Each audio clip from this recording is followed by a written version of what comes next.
tonight. What do Americans think of Canada's increased border security plan? We head south to find out. Thank you. A tribute through sport for a seriously injured Balgonie teacher. And how to keep your flowers fresh even after Valentine's Day. This is CBC Saskatchewan News.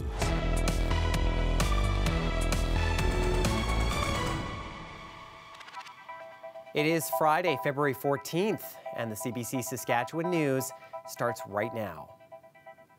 I'm Ethan Williams in for Sam McKeag. Thanks for joining us.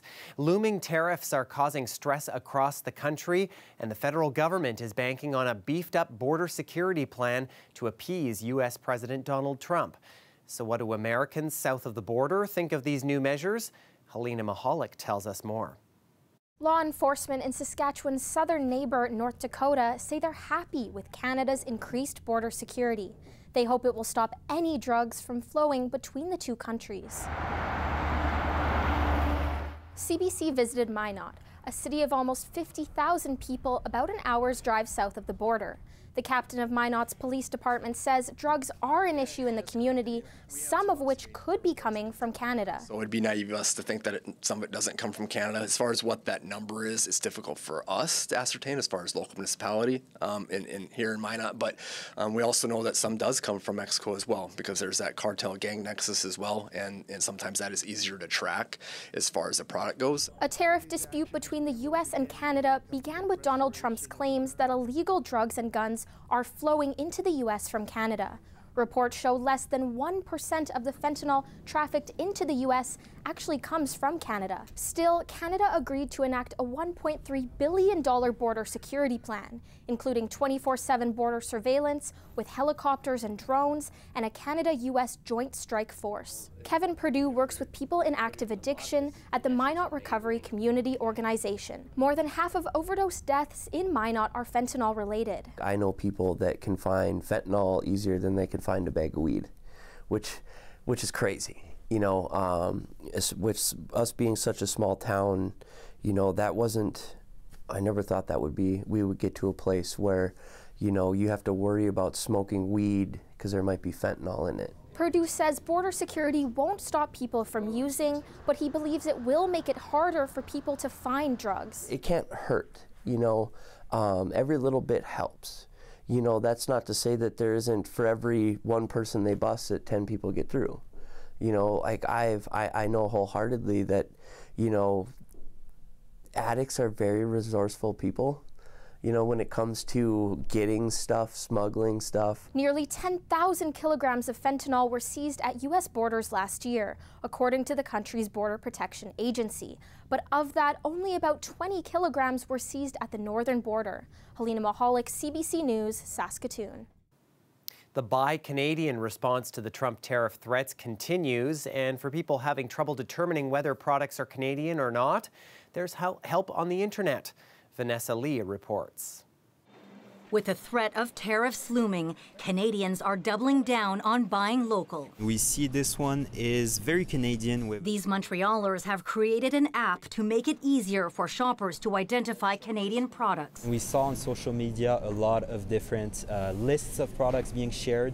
They were not always correct, so we thought we had to find a way to centralize all this information. Buy Beaver is community-driven, relying on users to comment, rate, and share information. You can scan the barcode, then it will rate the product as either Canadian or not on a scale of 1 to 5, and it will rate it based on where it's made, where the ingredients and the materials are from, and finally, who owns the brand or the company. Similar apps have launched overnight with a common cause. And we've got a couple of ratings there. Peanut butter made in Toronto.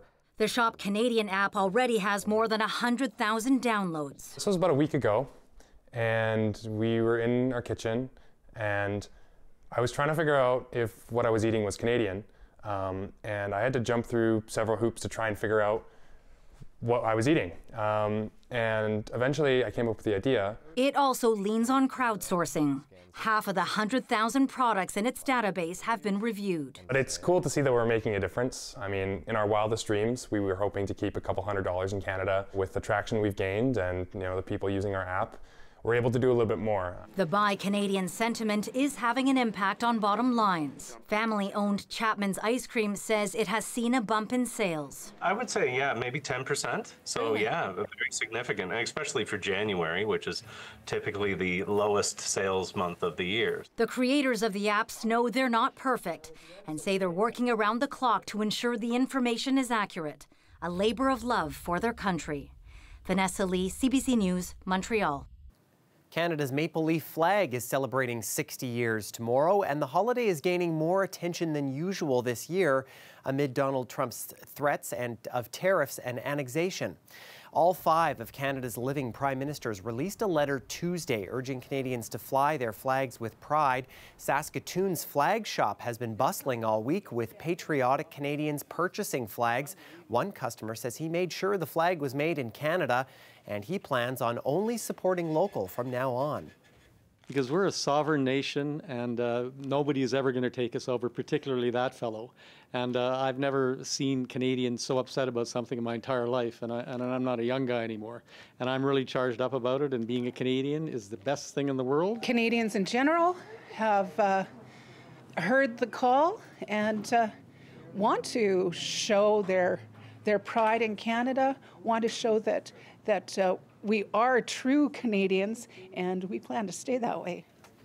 Denham says this is the first year she's noticed people celebrating the holiday.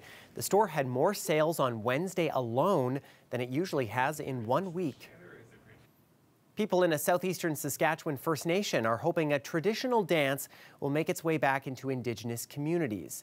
Gahominy dance is a sweethearts dance that brings couples closer together and creates new friendships. Louise Big Eagle brings us that story. We're here to dance with my sweetheart, honor the women. This is honoring the women's dance. There's been a resurgence of Lakota, Dakota, and Nakota cultures here in Saskatchewan. One thing people are revitalizing is the Gahominy, which is like a round dance. But as you see here, it's 2 people dancing instead of in a group. We had a hard time, had a hard life, but we became friendship with other nationalities, native people from other tribes. Back in the day, it was a friendship dance to show that we are friends of theirs. At one time, the Dakota, and Lakota people couldn't practice their way of life because of laws like the potlatch ban. The Gahominy dance was suppressed too, but now people are bringing back traditions like this dance. It's a beautiful thing to know that this way of life survived. The Gahominy dance is known as a sweethearts dance. It's a way for couples to reconnect and for single people to have some fun. And it starts with this stick. So we hand out the stick, as my brother is doing right now as I'm talking here, and we start off with a man or a woman's choice, whatever we decide. And once we do that, we hand it out to the man. Per se, it's man's choice. And then he'll pick a woman to dance with, and then the woman will give that stick to a man.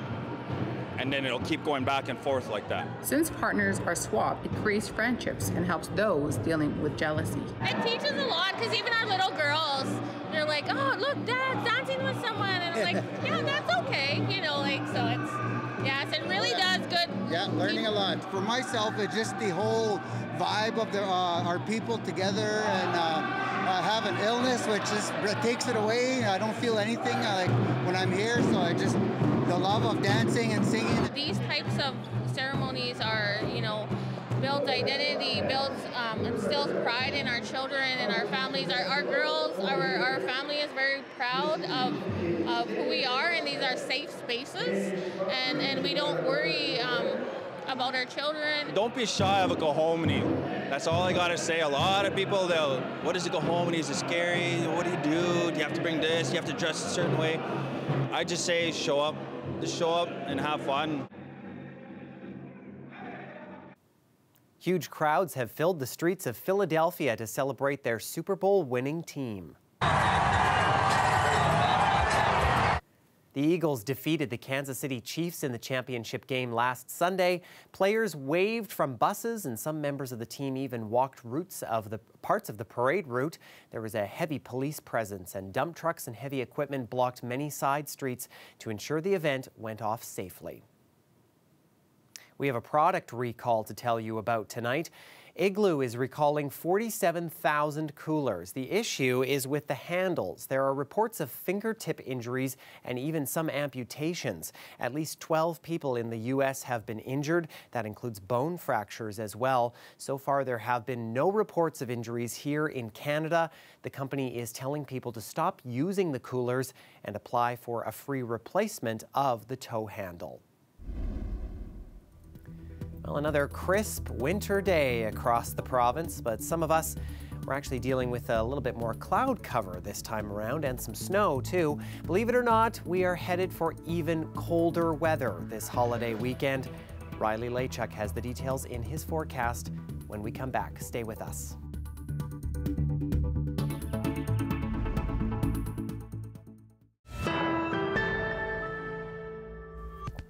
Canada's premiers were in Washington this week, making their plea to U.S. politicians to rethink the tariffs. That includes Scott Moe, who this week tweeted a reference to an article talking about how tariffs on potash could affect ingredients in McDonald's Big Mac. Here's what the Morning Edition's political panel had to say about that. So, Murray, do you think Moe's Mac message is making a mark? I don't think that Donald Trump is a big follower of Scott Moe's Twitter feed. Okay. So I don't think that it's going. But it's good for domestic consumption. And maybe that's what we need right now in another way. In terms of the American market, Scott Moe's already rejected having ads in bus stations in Chicago and everything else, mocking the NDP for suggesting it. So this isn't meant for Donald Trump, really. I'm not sure kind of who it really is meant to. I think it's still a good message for us locally, because I don't think there's still enough people rallying around the notion of how badly these tariffs might hurt, what they might do. I think Scott Moe actually has to speak to the far right in this country, because the success of this particular message is going to get everybody. It means getting everybody on side, including those who are Buffalo Party, United Party. You're seeing them online talking about the 51st date might not be a bad idea, and some of them are very familiar conservative voices. That now some of them are extreme and rather idiotic, but nevertheless, those are the people that I think Scott Moe has to speak to before their message starts to resonate. That somehow this could be a good thing. Another thing we saw on social media and Scott Moe's feed is something we've seen in the past, which is meeting with various ranking officials, senators, cabinet members in Donald Trump's cabinet. It's hard to tell with these trips always, and I know I've asked about this in the past, but what do you think the impact of this trip is? And it doesn't matter that all premiers were down there, including Scott Moe. Well, I think a lot of the ranking's the operative, because I don't think a lot of these people, the former North Dakota government, ranks all that much in terms of Donald Trump's mindset. I think Donald Trump would have a hard time remembering who he appointed and who he didn't. So it's so isolated. Generally, I think it's a worthwhile trip, but I don't think there should be any expectations that this is going to change a tremendous number of minds in the U.S. that are important, and certainly won't change Donald Trump's minds whether you post a Big Mac or not. Well, flowers are a popular gift for Valentine's Day. They look and smell beautiful, but they don't always live that long. We caught up with a Regina florist who has a few tips on how to keep them as fresh as possible.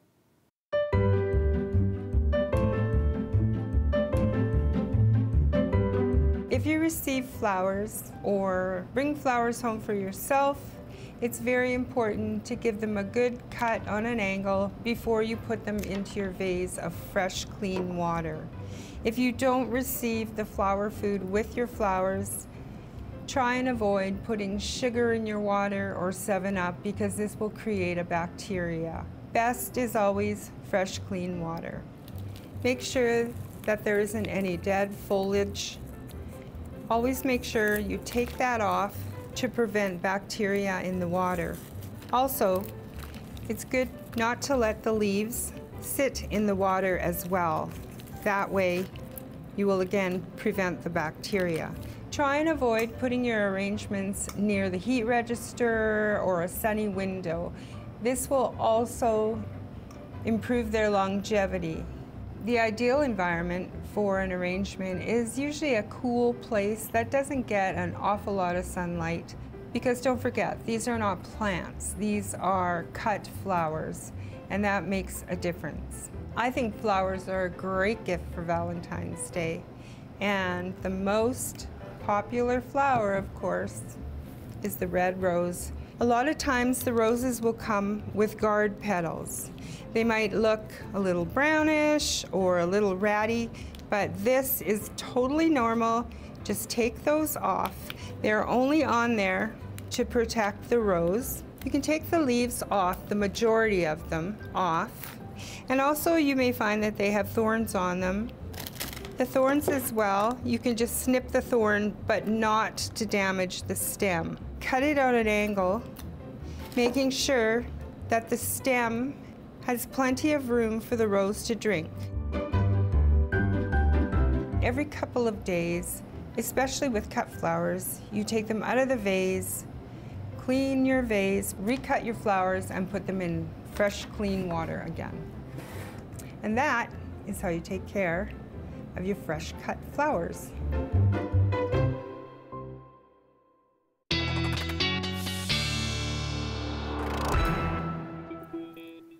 Well, almost time for flowers once again. Spring is soon to be in our sights. Definitely not now, of course. We're still seeing some very cold air, and there is still much more of that cold weather to come.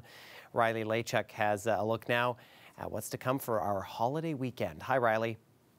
Well, thanks, Ethan. I thought I'd start with the extreme cold warnings once again, because this is going to persist most likely as we get right through the weekend, and really quite expansive through Manitoba, most of central and northern Saskatchewan, and into northern Alberta. So this is again tonight looking at wind chill values below -40 through the Grain Belt to the Battleford, Saskatoon, looking at a wind chill overnight of -42. This is frostbite on exposed skin in minutes outside. So a dangerous cold again tonight. Doesn't mean southern sections aren't looking at a cold night ahead, but certainly looking at meeting that warning threshold into parts of northern Saskatchewan, looking at wind chills below -45. Again, frostbite on exposed skin in minutes overnight tonight. And you can really see, looking at some of our afternoon temperatures, where some of the coldest air in the country is right now. La Ronge -23 this afternoon. Saskatoon -21. Normally you should be at about -6 for this time of the year. And really temperatures pretty similar right across the province. -17 this afternoon in Regina. Normal high for this time of the year, -7. So that gives you a sense of where we are in terms of how far away from normal some of these temperatures are for this time of the year. And you can really see where that Arctic jet has really slumped down over northern Canada. And that's really allowed some of that very cold Arctic air from the North Pole right down into the prairie provinces. And this is really some of the coldest air on the continent right now, and certainly some of the coldest air in the country. And this will last and actually get colder as we get into early next week before it gets better. So yes, it gets worse before it gets better. You can see that cold air just rotating around northern Saskatchewan, northern Alberta as we start next week. Northern Manitoba, looking at temperatures into Monday morning in northern parts of the province into -35, -40, not out of the question as we start next week before we start to see some of this cold lifting in Saskatchewan as we get toward the end of next week. The trade-off, mostly sunny skies for central and northern sections, a bit of cloud cover into southern sections as we start Saturday, and even maybe a couple of flurries, particularly the further south and west you are in the province. So for Regina, I've got a slim chance of flurries tomorrow, but a mainly sunny sky for Saskatoon. And really that's what we're looking at into the rest of the weekend, is mainly sunny skies into Sunday and very cold conditions as we start next week. So -30 first thing in the morning in Saskatoon, -23 in Regina. You can really see where that cloud cover will be in forecasting some of the warmer temperatures, relatively speaking, overnight. Wind chills close to -40 or below first thing in the morning for Saturday. So for Regina, looking at -21 tomorrow afternoon. But look, Monday, a high of -29, and these low temperatures at or below -40 into Monday morning, into Tuesday morning. And then we start to get a bit of a break by the time we'll get to late next week. Much the same for Saskatoon, -21 tomorrow afternoon. And Ethan, looking at temperatures very similar, hanging around -30 to start next week. Dramatic video of a U.S. Navy jet that crashed into the San Diego Bay in California this week. The two pilots were seen ejecting out before it plunged into the bay. The U.S. Coast Guard says they were rescued by a fishing vessel that quickly rushed in to help. The Navy says it's investigating the cause of the crash. Stay with us. We'll have more news after the break.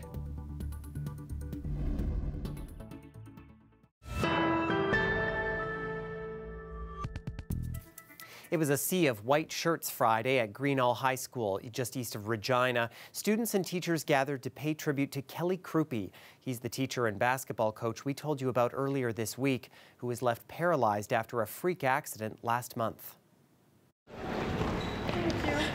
I think in situations like this, everyone's looking for a way to reach out and to demonstrate they're supporting someone in this situation. To say, hey, Mr. Kruppi, we're out there for you, we're hoping for the best for you, and we just want you to know that the whole school stands behind you. When tragedy happens, it's awesome that humans step up, and Kelly's quality of life going forward is going to be a challenge. So people just pitching in to help raise that money.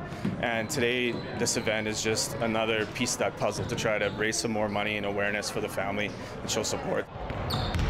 The shirt was designed by colleagues and students, and there are a lot of words that describe Kelly, things that he's passionate about, phrases he would say. It was just an amazing show of support that this emblem shows who Kelly is. I think the most important thing is that we rally around and we stick together with the Kruppis and support Kelly.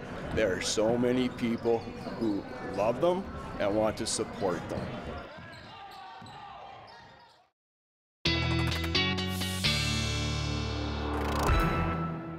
All right, having a look at some of our overnight temperatures. I know I'm starting to sound like a bit of a broken record when I say this cold is going to last, and I really mean it. Looking at some of our overnight temperatures, Yorkton at -28, Moosomin at -27 overnight into Saturday morning. Regina -24, but Saskatoon -31. Regina under a little bit of cloud cover versus central and northern sections where we're looking at more clear skies overnight into the morning hours. -34 in Cumberland House, Pelican Narrows at -32. So starting cold again tomorrow morning, frostbite on exposed skin, 10 minutes or less throughout the day tomorrow for northern parts of the province. Cree Lake -29 tomorrow afternoon, looking at -28 in Uranium City by lunchtime, and early temperatures don't go much further than that by the time we get to the late afternoon. Into southern sections, mainly cloudy start to the day. Maybe we get a couple of flurries out of this. I say maybe a couple of flurries in Regina through the early part of tomorrow, and we start to get some sunshine back by the time we get to the late afternoon. Okay, well, at least it'll be sunny. Thanks, Riley. And that is it for us this week. For more news anytime, you can always head to our website, cbc.ca/sask, or subscribe to the CBC Saskatchewan YouTube channel. You can also download the CBC News app on your smartphone or tablet. Thanks so much for watching. Have a great weekend. Stay warm.